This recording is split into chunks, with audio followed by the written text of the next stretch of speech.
या इथे जा ना या रूम मध्ये रेकॉर्ड करताय नैना रेकॉर्ड करताय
असेल त्याला जेवण नाही, असणाऱ्याला जेवण नाही.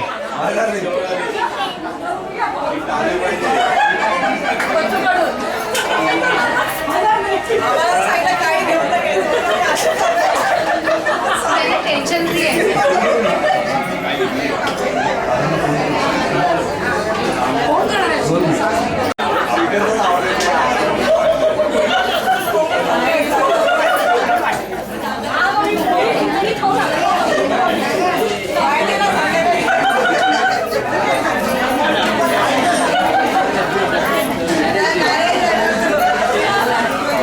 निरंजन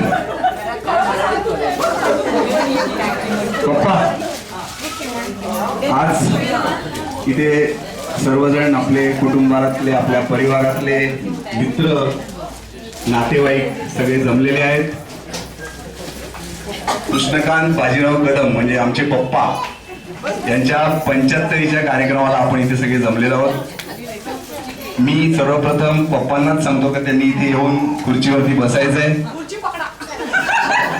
आई, भाऊ काका, आप्पा, अक्का, काकी, आत्या, चव्हाण काका सगळ्यांनी यायचं इथे वरती. या.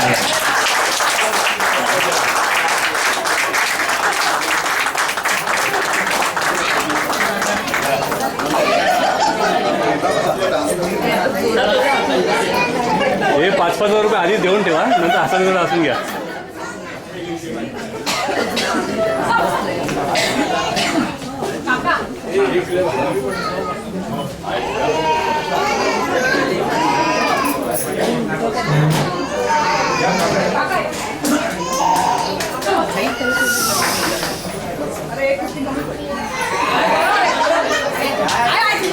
आता जुन्या पिढीतला आणि नवीन पिढीतला फरक बघा.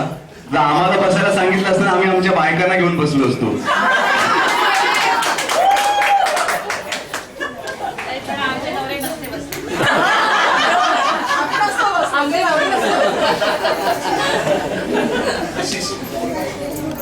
नवीन पिढीकडे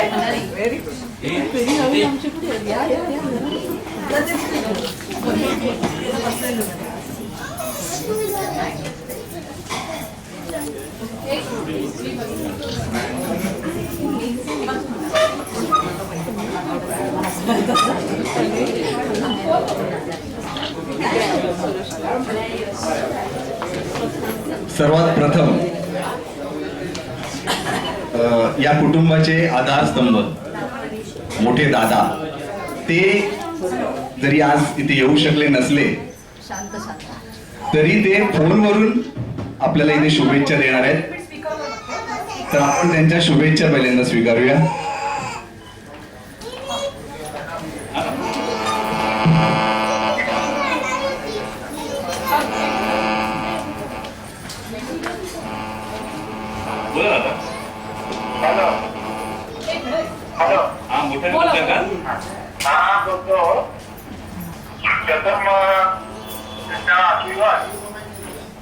आणि दंडाची म्हणून परमेश्वर असताना माझ्या आयुष्य उरले होते. चांगल्या आरोग्य आणि सुदृढ अशी तब्येत राहो ही कधी इच्छा आमच्या मत माहिती असेल 8वा ही 2000 माझ्या नंतर हे इंग्लिशचं पडलं. त्यामुळे 8वा काकून याचं नाव कृष्णा देवलं. लहान त्याला मांडल्या खाण्याचा अभ्यास थोडं फार पाहते. एक मिनिट बोला. माझ्यावर भरपूर विश्वास. दादा सगळ्याचं झालं तर दादाला खरं उभं राहून सांगणारे मी असं करतो. मी विचारायचं झालं दादाला वस्तू उभं राहून सांगणारे मी सुद्धा अशा प्रकारे काही वेळ दादाने पूर्ण उभं एवढे पडलं तेव्हा भाऊ दादा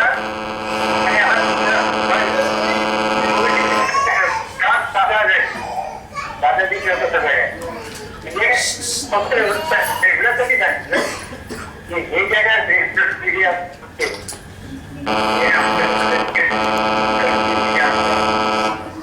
त्याच्यामुळे बाजीरावांची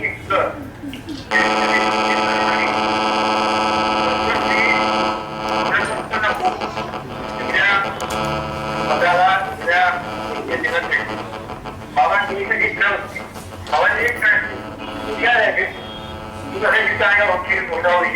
पण भावाचं काय पण भावानी कोण आहे माझ्या प्रत्येकी वस्तूपणा जातो काही वर्षांवर त्याचा मागला वाटतं आणि अशा क्रमात प्रार्थना त्याचा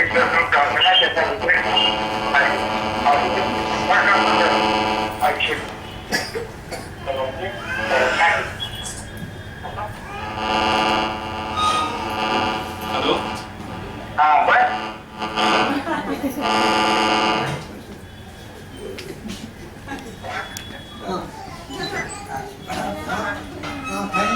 शुभेच्छा वाढदिवसाच्या निमित्ताने मिळाल्या त्याबद्दल आम्ही सगळे आभारी आहोत. हा सगळे आलेच सगळ्यात भाऊ आहे भाऊ. हॅलो कसा आहेस तू?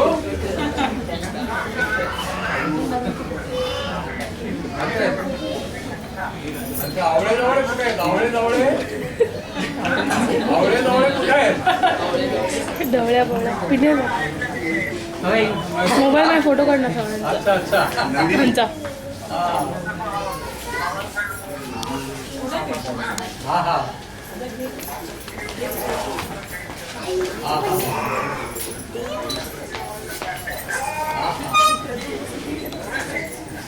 बाकी कशी काय तब्येत वगैरे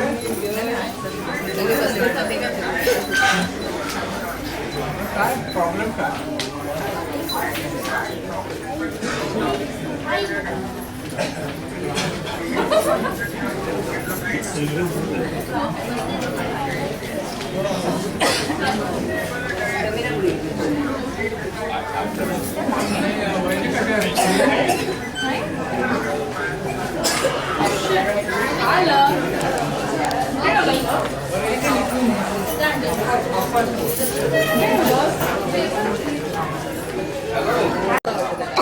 बसून घ्या.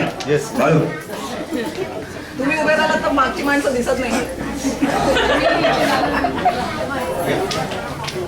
आता मध्ये मी आलो होतो म्हणजे येईल मध्ये नंतर येईल.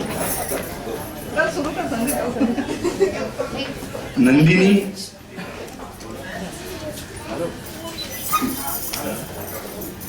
नंदिनी तिच्या आबोंना शुभेच्छा देणार आहे. तिने तिच्या स्वतःच्या कल्पनेतून काही लिहिलेलं आहे तर ती शुभेच्छा देईल. नंदिनी आहे.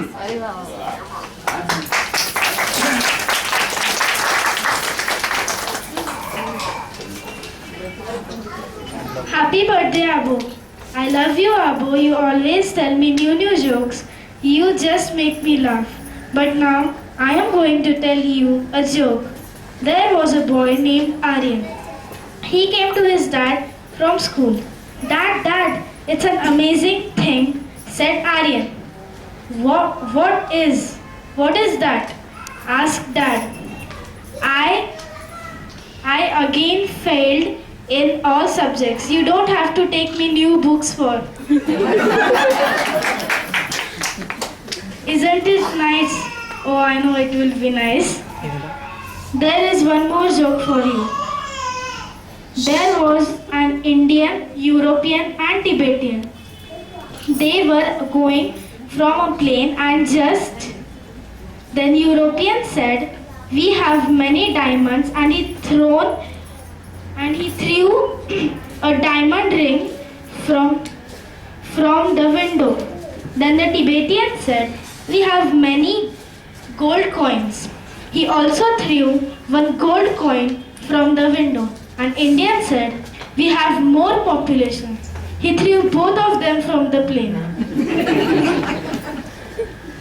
I think this was better than first.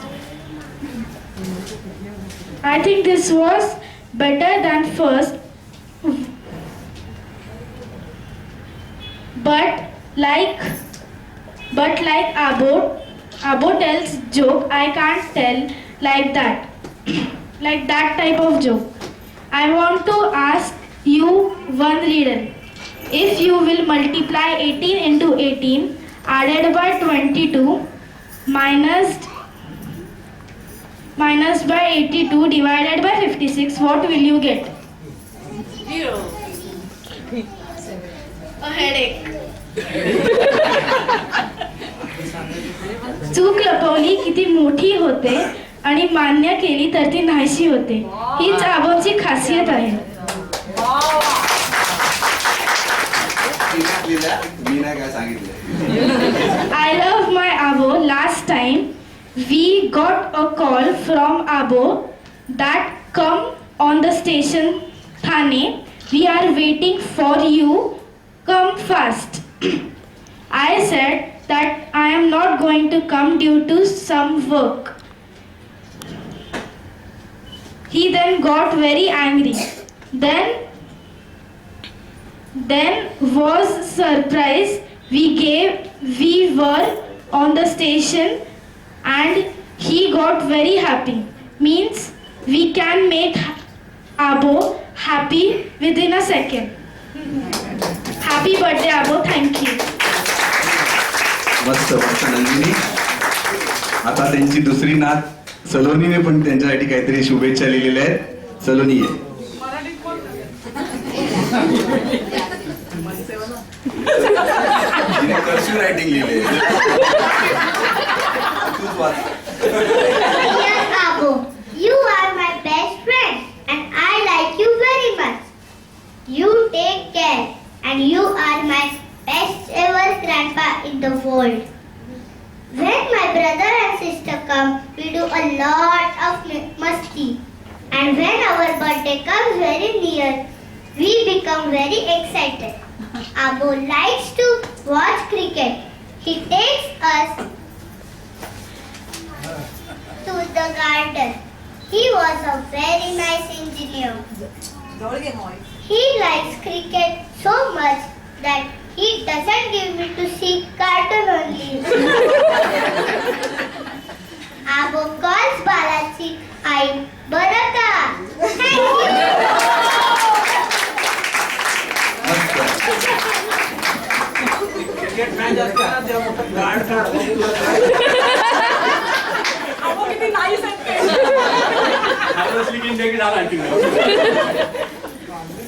एक साधारणतः 15 ते 20 दिवसापूर्वी असं ठरलं गेलं का हा 75चा कार्यक्रम आपण साजरा करायचा. पप्पांशी अशी विचारणा झाली का काय करायचं, तुम्हाला काय वाटतं.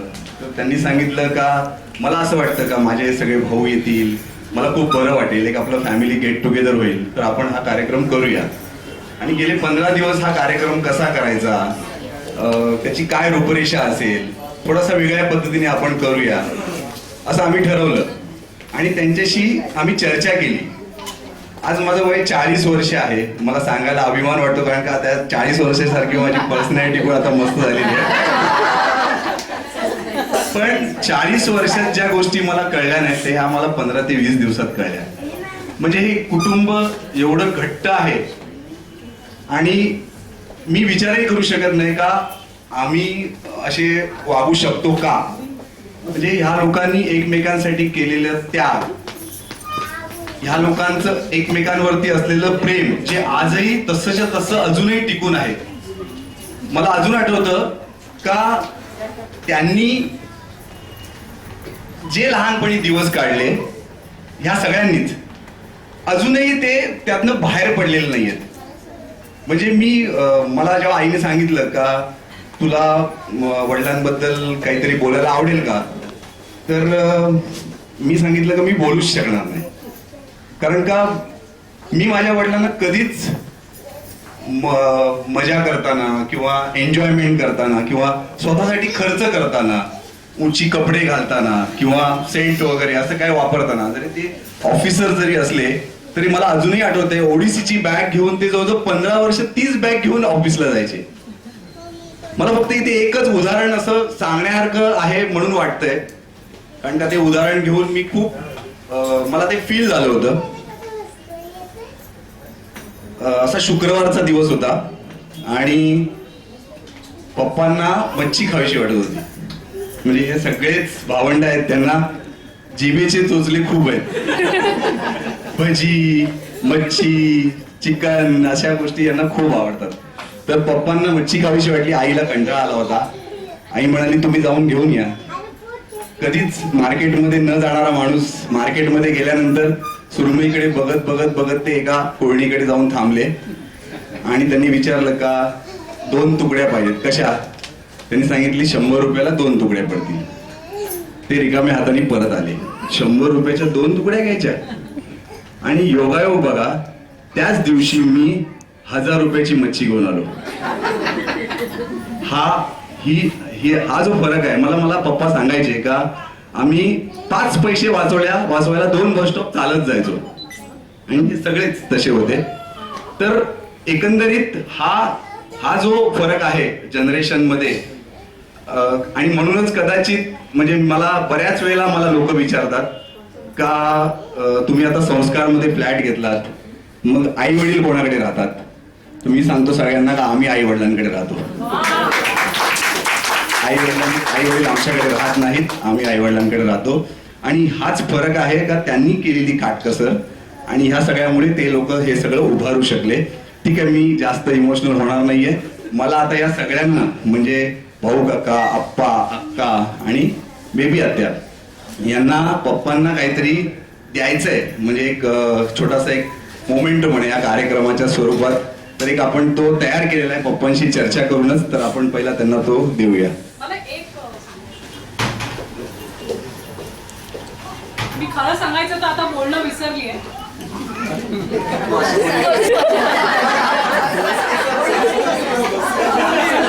फक्त हसते आणि हसते फक्त आई पप्पांमुळे कदाचित आणि आमच्या आईंमुळे, कारण त्यांनी मला नेहमी हॅपी ठेवायचा प्रयत्न केला. जेव्हा लग्न झालं तेव्हा नवीन लग्न झालं तेव्हा बस स्टॉपवर आई यायच्या मला सोडायला आमच्या, आणि बस नाही म्हणजे दिसेल अशी होईपर्यंत उभ्या राहायच्या की ही व्यवस्थित जाईल ना म्हणून.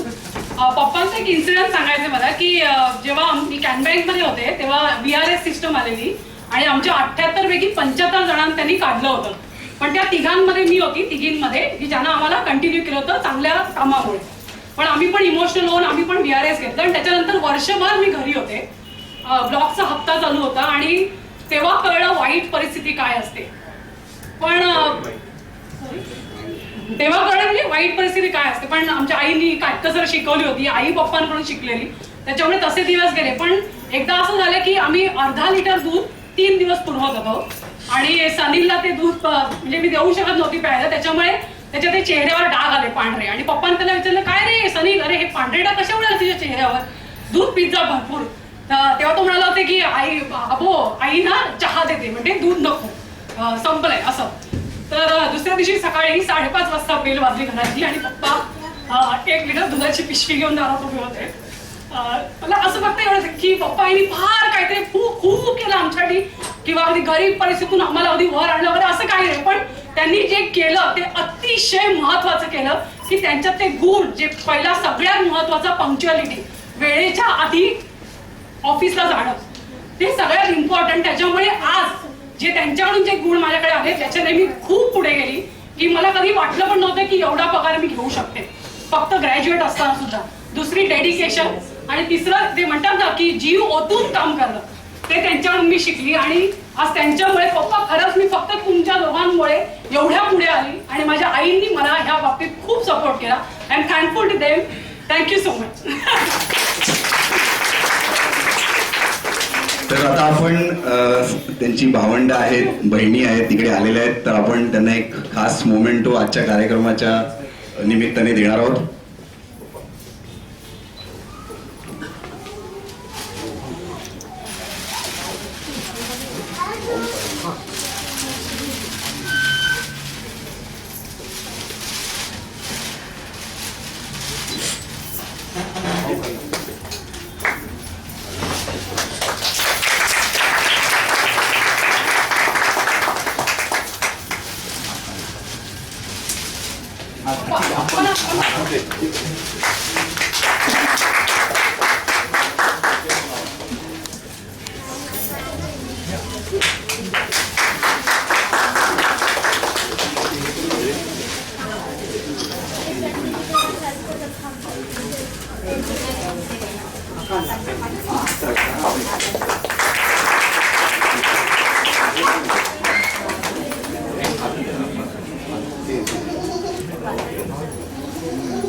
आता सगळ्यांना उत्सुकता असेल का हे नेमकं काय आहे. तर गेले 15 दिवस आम्ही जी चर्चा करतोय त्यातनं थोडस काहीतरी जे घेतलेलं आहे पप्पांकडनं, ज्या आठवणी त्याच आहेत त्या. तर मी भाऊ काकांना सांगतो, सगळ्यांना सांगतो का त्यांनी ते उघडावं.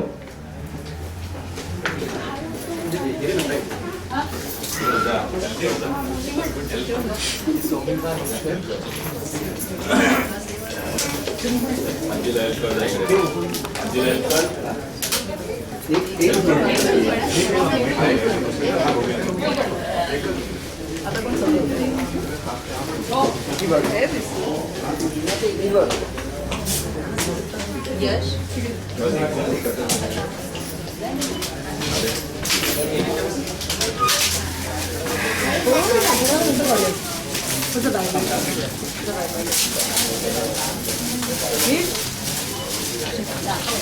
फर्स्ट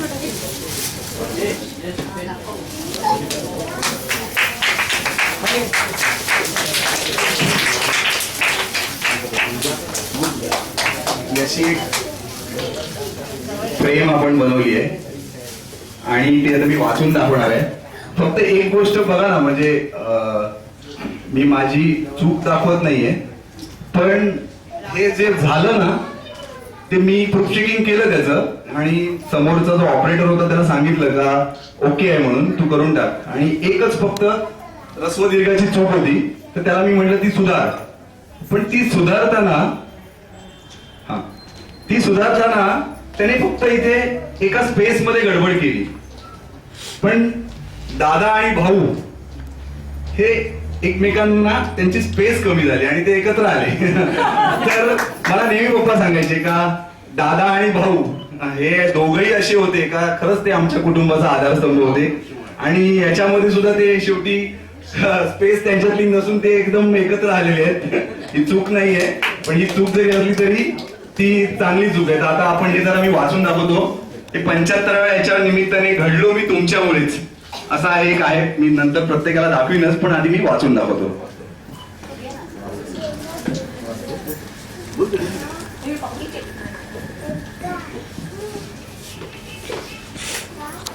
घडलो मी तुमच्यामुळेच असं समजा का मी पप्पाच बोलतोय, कारण का त्यांनी ते स्वतःच्या मनातल्या भावना आहेत त्यांच्या त्या. माझ्या 75च्या निमित्ताने मी व्यक्त केलेल्या माझ्या भावना. सर्वप्रथम आई, खूप लहान होतो का आई मी जेव्हा अवघ्या 36व्या वर्षी तुझ्यावर वैधत्वाची कुऱ्हाड कोसळली. निरक्षर आणि निराधार तू क्षणभर गोंधळलीस, कोलमडून पडलीस, पण नंतर लगेच आपल्या चिमणा पाखरांकडे पाहून स्वतःला सावरलंस. त्यावेळी 9वीत शिकत असलेल्या दादाकडे पाहून तुला धीर आला.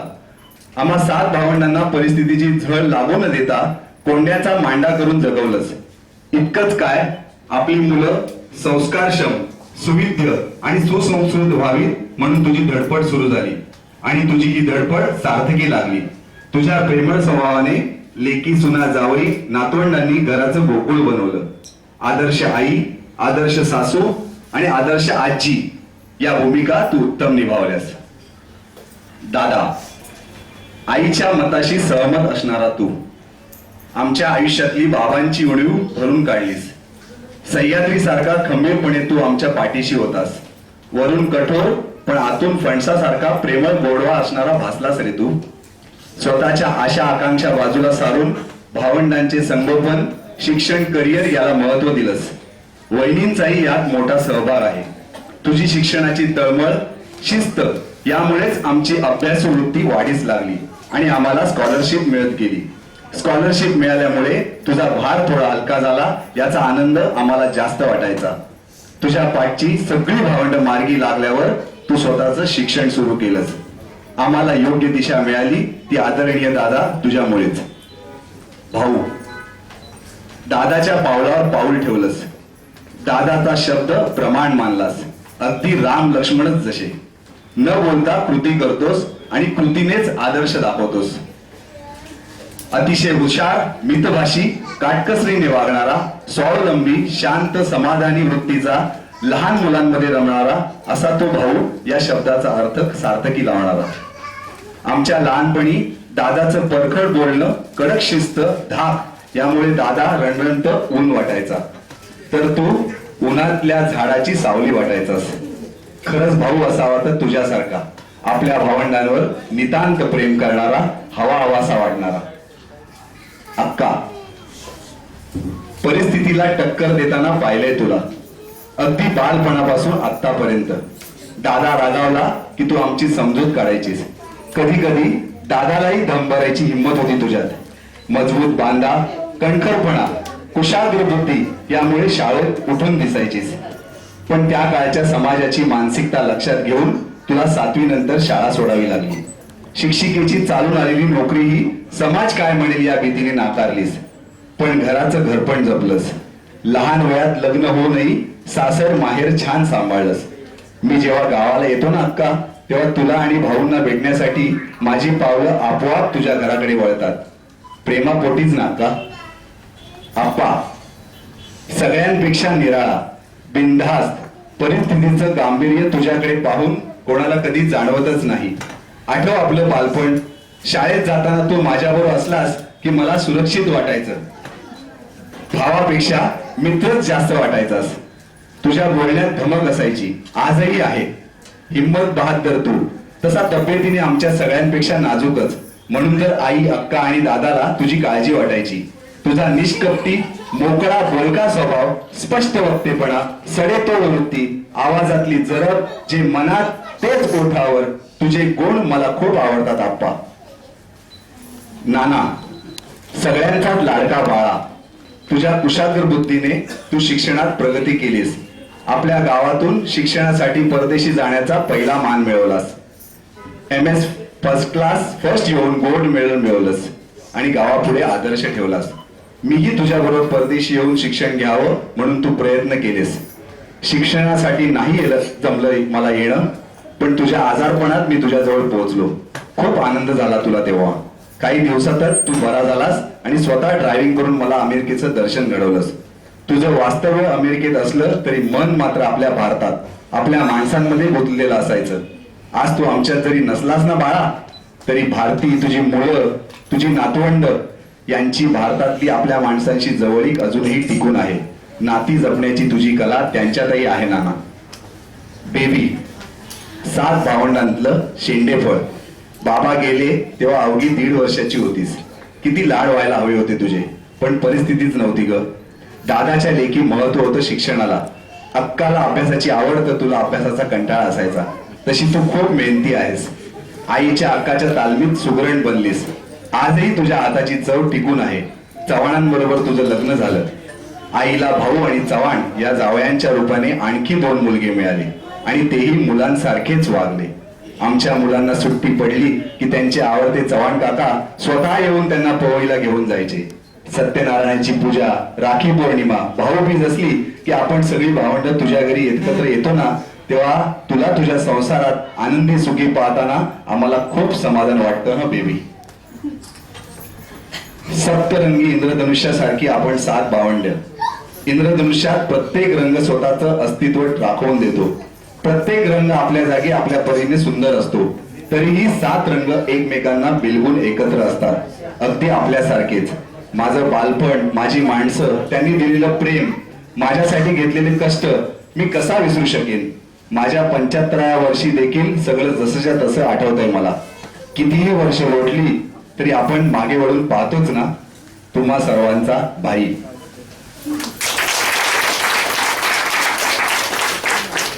खर तर या कुटुंबाच्या आठवणी एवढ्या आहेत का आपण याच्यावर एक पुस्तक लिहू शकतो. त्या छोट्याशा प्रेम मध्ये हे सामावू शकत नाही, पण एक प्रयत्न होता ते सामावण्याचा. मला असं वाटतंय का तो प्रयत्न सफल झाला. आता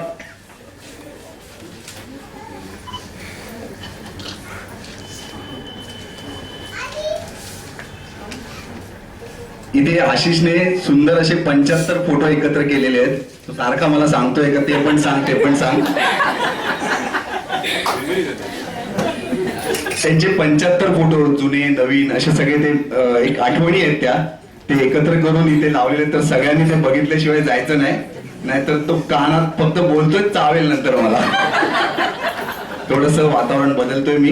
मला असं वाटतं का आम्ही वडिलांबद्दल बोललो, आपण ही फ्रेम वाचून दाखवली, तर त्यांच्या भावांपैकी, त्यांच्या बहिणींपैकी कोणीही थोडस आम्हाला काही जुन्या आठवणी सांगाव्यात. कारण का हे ऐकून असं वाटतंय का खरंच त्यावेळेचं काय आहे, मी काय केलं असेल त्यावेळेला, काय असेल. तर मला असं वाटतं भाऊ, काका, आप्पा यापैकी कोणीतरी इथे बोलावं, किंवा अजून कोणाला जर काही बोलायचं असेल तर थोडक्यात म्हणजे ते बोलावं असं मला वाटतंय. आपल्या काकी इथे बोलणार आहेत.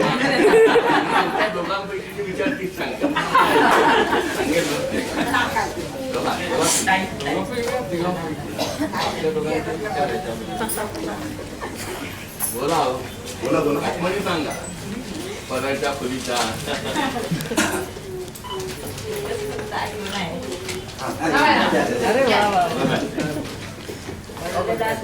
कॉलेजमध्ये गेला आणि रडत परत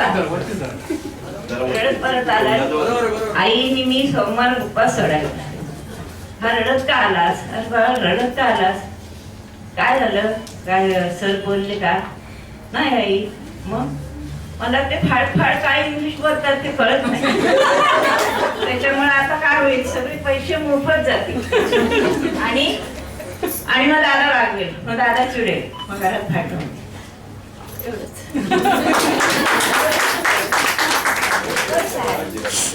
आता बोल त्याची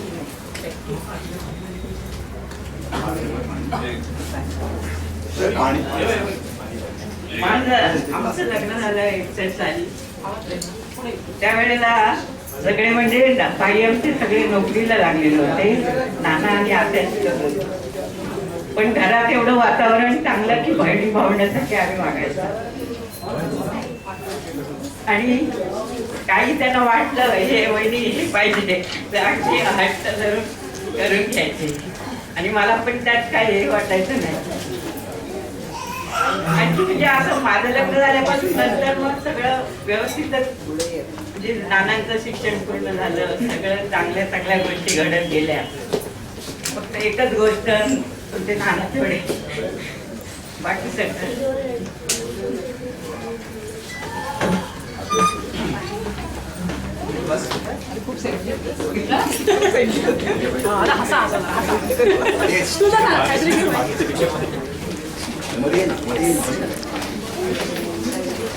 डॉक्टर आहे का?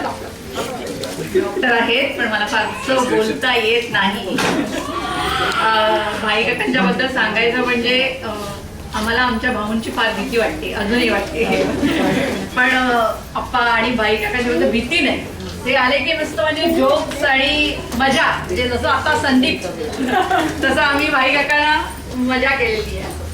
आणि मला फक्त म्हणजे या सगळ्या भावंडांबद्दल एकच सांगावंसं वाटतं की म्हणजे ज्या भाऊंनी मला सांगितलंय की आजी म्हणायच्या की 2 गोष्टी करायच्या, की पोट फुटेस तोवर जेवायचं आणि हात फुटेस तोवर काम करायचं. म्हणजे हे खरंच जगात कोणालाही यशस्वी होण्यासाठी या 2 गोष्टी फार महत्वाच्या आहेत.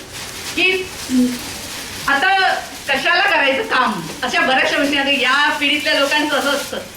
पण पोट फुटेस तोवर जेवायचं म्हणजे भरपूर जेवा आणि भरपूर काम करा.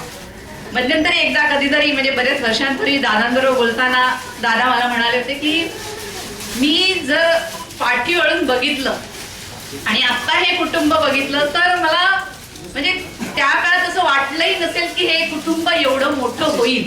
पण विचार करा, जर 36व्या वर्षी आजी म्हणजे आजोबा वारले, त्यानंतर ही मुलं किती लहान होती आणि त्यानंतर ही शिकली, त्यांच्या नंतर त्यांनी मुलांना शिक्षण दिली आणि मुलं मोठी झाली, मुलांनी प्रगती केली. म्हणजे ते मला बोलले, मला फार म्हणजे मनाला हे वाटलेलं की खरंच किती मोठी झालं कुटुंब आहे. आणि प्रगल म्हणजे सगळे जण म्हणतात की कदम म्हणजे हे कुटुंब म्हणजे चांगली गोष्ट आहे, मस्त गोष्ट आहे. भाऊ आमचे आम्हाला नेहमी सांगतात, भाऊंच्या 3 गोष्टी लक्षात ठेवायच्या: मिनिमम रिक्वायरमेंट, मॅक्झिमम लेबर आणि पीसफुल कोएक्झिस्टन्स. या 3 गोष्टी माणसाने मला वाटतं लक्षात ठेवल्या ना की म्हणजे आनंदी आणि सुखी जीवन नक्कीच होईल. खूप छान. तू जरी असं म्हणत असलीस मला बोलता येत नाही तरी तुला खूप छान चांगलं बोलता येतं. रवी दादाला काहीतरी बोलायचंय. मला मागे राहून कसं चालेल. गीताने आता सांगितलं की भाई आप्पा यांची आम्हाला कधीच भीती वाटली नाही. भाई तर भाई काका आमचे मित्रच होते. मी आत्ता मला जेव्हा संदीपने सुरुवात केली तेव्हा माझ्या लक्षात काही गोष्टी आल्या की भाई काका आमच्याबरोबर खेळायचे लहानपणी आणि ते पण चेस वगैरे बुद्धिबळ मला त्यांनी शिकवलं. आणि सुरुवातीला ते हरवायचे बऱ्याच वेळा आणि आमचा प्रयत्न राहायचा की भाई काकांना हरवायचं वगैरे. आणि खरोखर मोठ्या पिढीकडून छोट्या पिढीला मिळणारा हा वारसा असतो की मला आता कळतंय की त्यावेळेला मी बुद्धिबळासारखा खेळ मला त्याची गोडी लावून दिल्यामुळे त्याचा आपल्या आयुष्यात बराच फायदा होतो. दुसरी गोष्ट बरेच लोकांना माहीत नसेल, ते एक चांगले चित्रकार आहेत. नंतर मला नाही माहिती की शेवटी आता ते काय करतात वगैरे, पण आपल्या गावच्या गणपतीच्या वेळी कूड रंगवण्याची जी प्रथा आहे तर ती भाईकाकांनी चालू ठेवली होती आणि त्याच्यानंतर ती मी चालू ठेवली काही प्रमाणात, पण त्यानंतर परत बंद झाली आहे. तर मला तर वाटतं की आपल्या सगळ्या नवीन पिढीने पुन्हा विचार करावा आणि ते चालू करावा, कारण ह्या ज्या प्रथा आहेत त्यातून आपल्या कलागुणांना वाव मिळत असतो. आणि भाई काकांकडून मी ते शिकलो की रात्र बसून भिंतीच्या समोर बसून चित्र काढायचं, आणि मग ते पण मी त्यांच्याकडून शिकलोय. मगाशी मला इथे बसल्या बसल्या ह्या 2 गोष्टी सांगाव्या असं वाटलं. आणि भाई काकांना दीर्घ आयुष्यासाठी शुभेच्छा. धन्यवाद.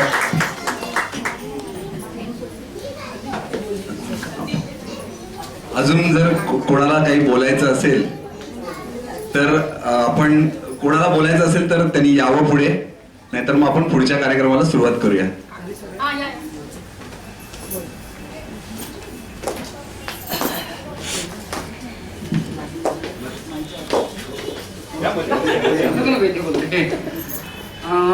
हे सगळे एकाच कुटुंबातले आहेत, पण मी जेव्हा मुलुंडमध्ये आले माझं नवीन लग्न झालं होतं, फक्त 19 वर्षाची होते आणि इथे तसं कोणीच नव्हतं. दादा पहिल्यांदा माझ्या घरी आले, मी त्यांना ओळखत नव्हते, लग्नात आले होते पण त्यांना पाहिलं नव्हतं. त्यांनी दार वाजवलं, मला सांगितलं गेलं होतं दार उघडायचं नाही कोणी आलं तर. त्यामुळे दादांना मी परत पाठवलं, मी काय तुम्हाला ओळखत नाही, मी घरात घेणार नाही. दादा परत गेले. मी म्हटलं, दादाने विचारलं की यांचं नाव घेऊन किती वाजता येतात? म्हटलं 8 वाजता येतात. ठीक आहे मी रात्री येतो. दादा परत 8:30ला आले. तेव्हा ह्यांनी घरात घेतलं दादांना. तेव्हा मी पहिल्यांदा ओळखलं दादांना की हे दादा आहेत म्हणून. आणि त्याच्यानंतर माझं असं तिथे खूप म्हणजे लहान होते आणि नवीन होते, काहीच कळत नव्हतं. तेव्हा मला कळलं, दुसऱ्या दिवशी वहिनी आल्या, तुला काही लागलं तरी आम्ही इथे आहोत, तू कधीही आमच्याकडे ये. त्यानंतर मला कोणतीही गरज लागली तरी मी दादा वहिनीकडे जात होते.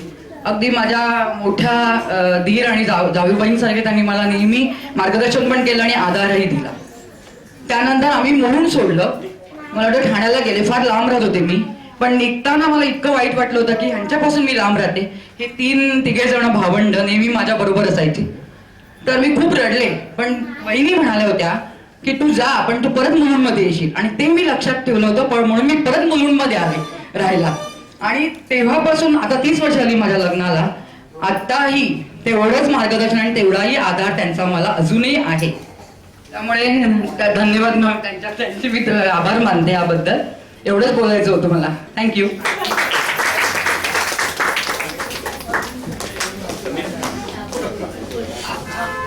दीदीला आबो खूप आवडतात, म्हणून दीदी बाबूंची मस्ती करायची.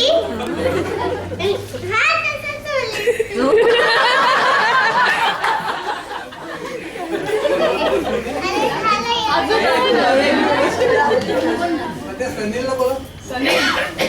कारण अर्जुनला मला पण आबो खूप आवडतात आणि मी पण आबोंची मस्ती करायचो. मस्त.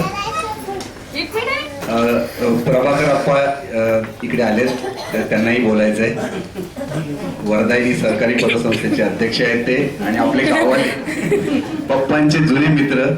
त्यांचा आणि पप्पांचा स्नेह खरंच म्हणजे पूर्वीपासूनचा आहे.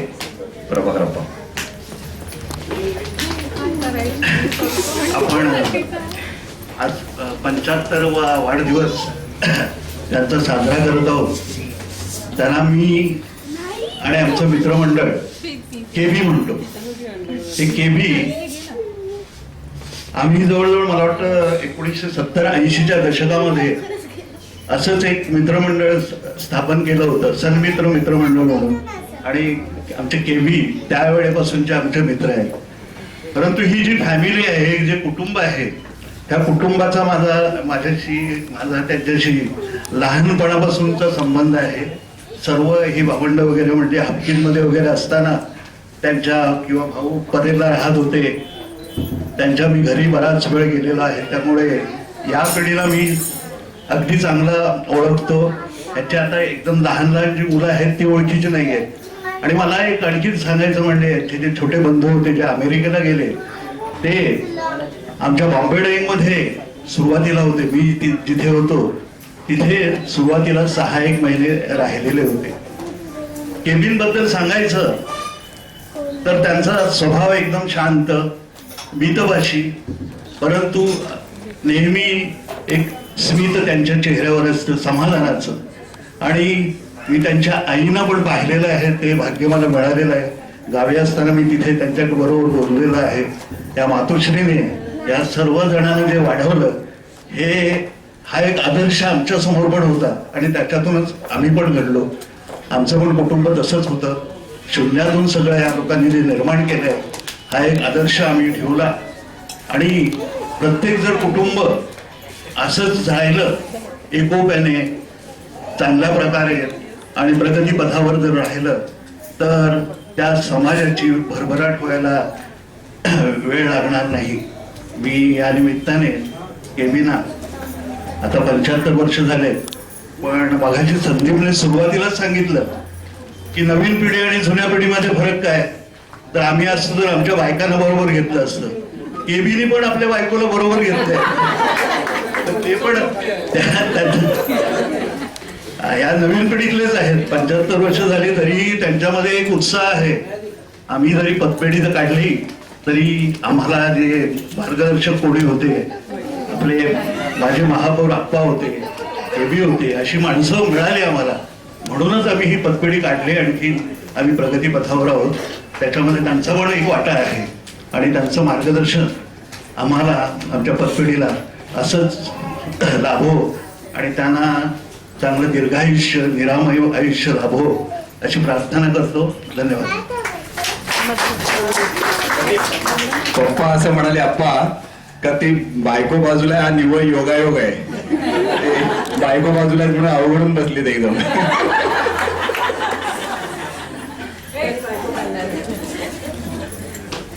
सीमा वहिनींना काहीतरी बोलायचंय. सर्वात पहिल्यांदा wish a very happy birthday भाई काका. मला पण बोलता येत नाही अजिबात, पण सून या नात्याने सांगते की मी खूप भाग्यवान आहे की मला या फॅमिलीमध्ये सून म्हणून घ्यायला. कारण सगळे बोलली, त्यांचे जे ब्लड रिलेशन सगळे बोलले, पण सून म्हणून मला खूप म्हणजे मला कधी असं वाटलं नाही की हे माझे सासरे, चुलत सासरे, सासूबाई, चुलत सासूबाई. जसं प्रेम आई दादांनी मला दिलं तसंच मला या लोकांकडनं मिळतंय. आणि म्हणून I am really very lucky. आणि तुम्हाला म्हणजे भाई मी पण एकदम हे झाले आता. Anyway happy birthday. आणि बस मी काही बोलू शकत नाही. थँक्यू सीमा वहिनी. आम्हाला सुद्धा तुमच्या रूपाने चांगली सून या कुटुंबाला मिळाली हेही आम्हाला तुम्हाला सांगायला आवडेल. कारण का त्यावेळेला आमच्या घरातला पहिला आणि त्या पहिल्याने जो आदर्श ठेवला तो आम्ही लोकांनी शिकवला. त्याच्यामुळे आमचा पण फायदा झालेला आहे. त्यावेळेला एवढं लव्ह मॅरेज करणं म्हणजे खरंच रवी दादा आता एकदम असं टाईट बसलाय.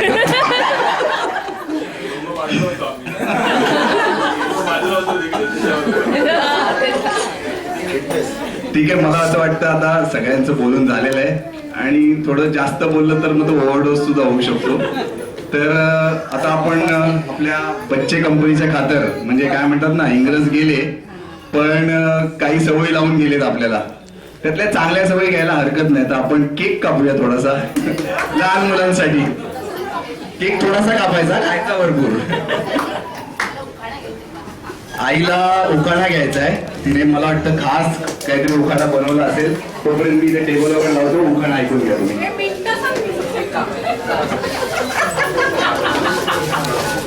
2 मिनिटानंतर पगार तापला जाईल.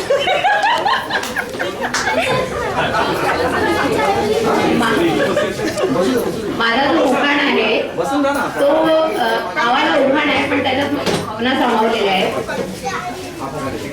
आपणा सर्वांच्या उपस्थितीत इकडची साजरी होते पंचाहत्तरी.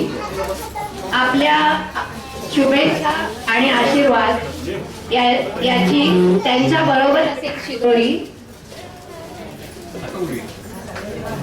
आणि कृष्णकांतरावांच्या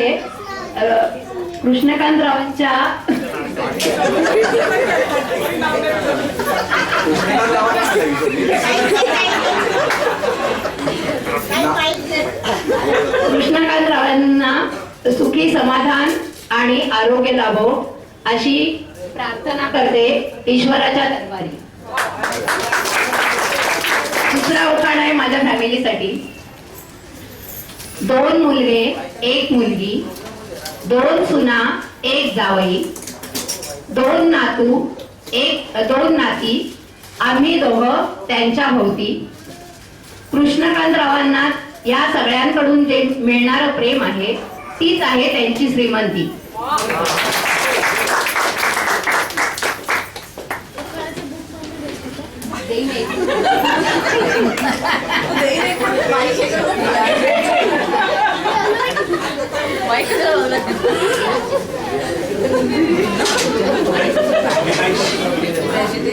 लहान मुलांनी सगळ्यांनी पुढे या सगळ्यांना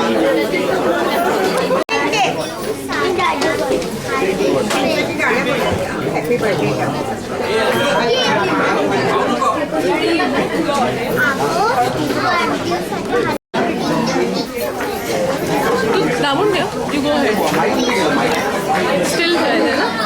नाही चालू आहे, रेकॉर्डिंग चालू आहे. हे मी सगळ्या लहान मुलांना सांगतोय, सगळ्या मोठ्यांनी पण ऐकायचंय. केक कापल्यानंतर हॅपी बर्थडे टू यू असं बोलायचं नाही. केक कापल्यानंतर बोलायचं आबो शतायू भव, आबो शतायू भव. बस काय बोलायचं? शतायू भव.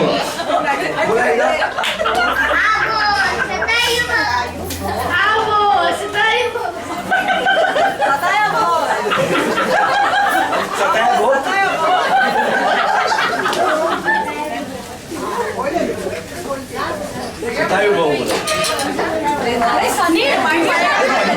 शतायू भाऊ बोले ना.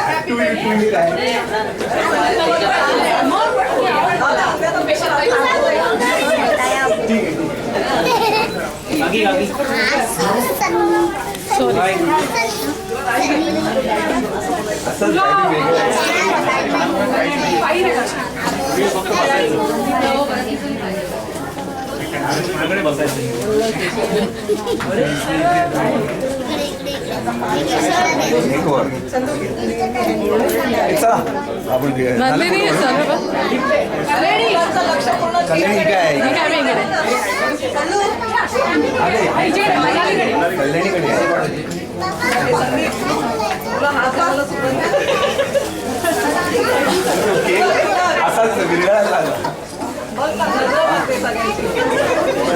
नंदिनी तू मागच्या साईडला जा, पुढे नको. नाही काय टेबल कव्हर करते.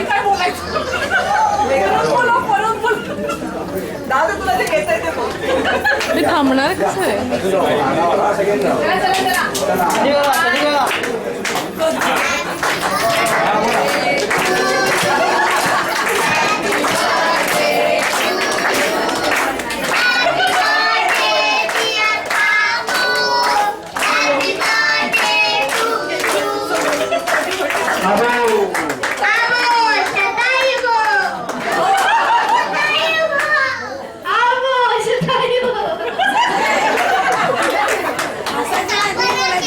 बघा, मुलांना मराठीत बोलायला लाज वाटते, जरा विचार करा.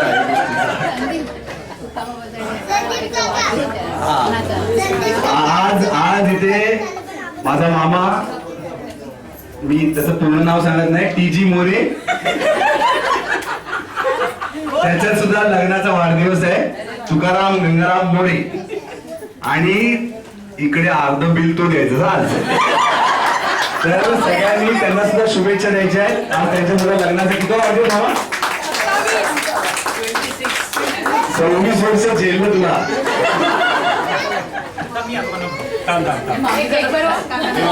लहान मुलांनी सगळ्यांनी याच्यात ठेव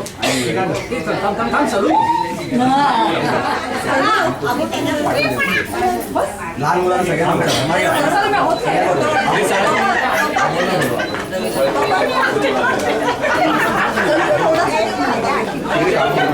मनाली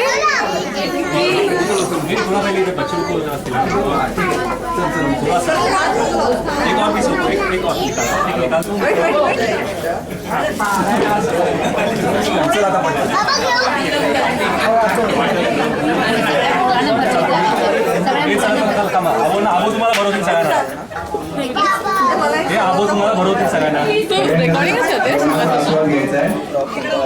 मी सांगू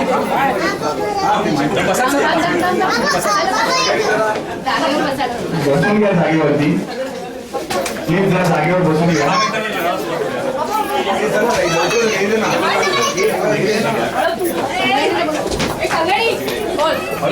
फोटो काढायचा आहे असं आहे तसं काय सांगायचं